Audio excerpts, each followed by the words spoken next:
Ito po ang ating McLaren Tekno XT umbrella type stroller. Okay, good for newborn. Nahiga po siya up to 4 to 5 years old. Okay, kasi heavy duty po siya. Ayan. But hindi po siya masyadong kabigatan. Heavy duty po ang kanyang body frame. Okay, fully reclined. Heavy duty po yung kanyang bed lock. Ayan. Okay. And then as you can see, makapal po yung kanyang gulong. Already washed and ready to use na po ito. Okay. So, para may idea po kayo sa kanyang brand new price is 20,000 po. Okay, so ito po yung kanyang details. One by one. So, unahin natin sa kanyang canopy, color black. May lining po siya po dito, color white. Ayan. Okay, so wala po siyang faded, walang discoloration. Lockable po siya sa side, left and right. Para flatten siya. So, extension canopy. Hindi na dinilaw. Okay, so pwede nyo po siya ipasok sa loob pag gagamitin po ninyo. So, hindi po siya naninilaw, means hindi po siya overused. Okay, angat lang po dito and then fold. Next natin yung kanyang upuan or higaan. So, ang kinagandaan sa kanyang upuan or higaan, medyo flatten siya. Unlike sa mga normal stroller is halos semi-reclined. Okay, so, next natin sa kanyang harness and then belt lock. Okay, may ano po siya, harness pad. Heavy duty, kaya press nyo lang po siya mabuti. Para matanggal po ninyo. Madiin talaga siya. Ayan. Ayan. Okay, ulitin natin. Walang putol. Ayan.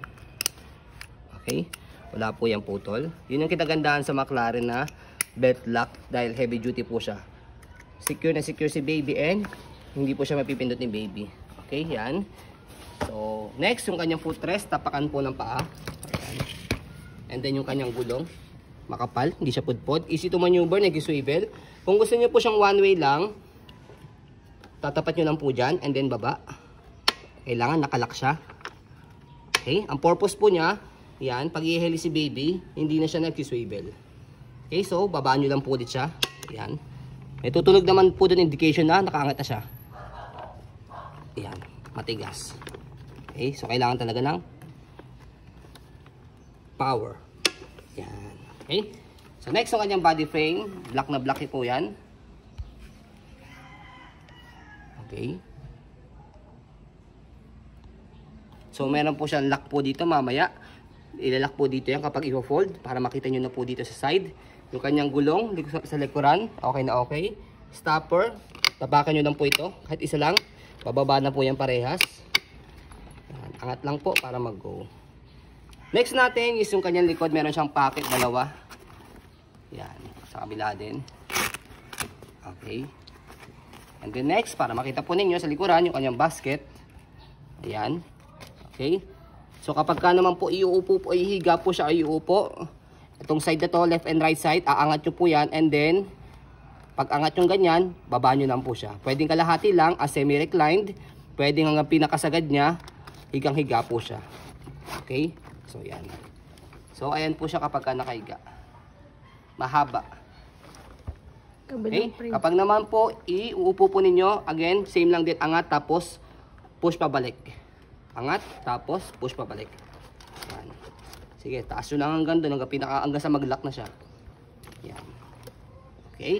Next, sa kabilang side na gulong, sa kabilang side na body frame, yan po yung kanyang full details. May bit-bitan siya dito. Yan. So later on, papakita po namin sa inyo yung bit-bitan na yan kapag naka-fold na. Hanggang. Sa kanyang handle. Yan. So yan, meron siyang ano rito. Nakasabit. Okay.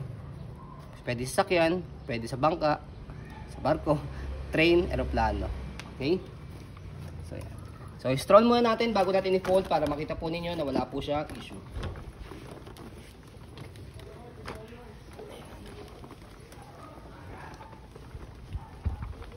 Okay? So, next sa pag-fold, unahin natin sa kanyang canopy. Fold muna. Next, yung kanyang higaan kailangan nakaupo. Okay? Sa likod naman, ayan. So, sa baba, angat nyo lang po ito. Okay? Pag naangat nyo na yan, o dito sa baba, yan. Kung ayaw nyo rito, dito. Next nyan, dito sa taas.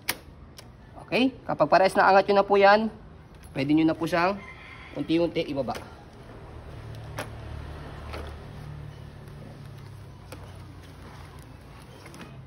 And then, yung tinuro ko kanina ang lock niya sa gilid. Ayan. Okay? And then yung kanyang hand carry. Saan ba yun? Kabila. Ito. So, pwedeng ganyan. Okay? Kung ayaw nyo ng ganyan, tulak nyo. Kung ayaw nyo pong buhatin, tulak nyo po siya. Okay? So, ayan po siya. Next, sa pag-open po niya, tanggalin nyo lang po yung lock sa gilid. Push nyo lang po ito ng konti lang para mag-loose lang dito. And then tanggalin nyo siya. After nyan, bukan nyo lang po ito.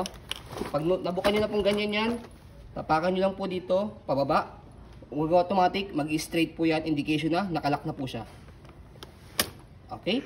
Nag-straight na po siya parehas. Nakalak na po yan. So, ready to use na po siya. Okay. Okay? So, yun po ang ating McLaren Tecno X3 umbrella type stroller. So as you can see, very details po kami sa aming pag-video kasi ang shop policy po namin, no refund, no exchange, what you see is what you get. So yun po, maraming salamat. Have a nice day and God bless po.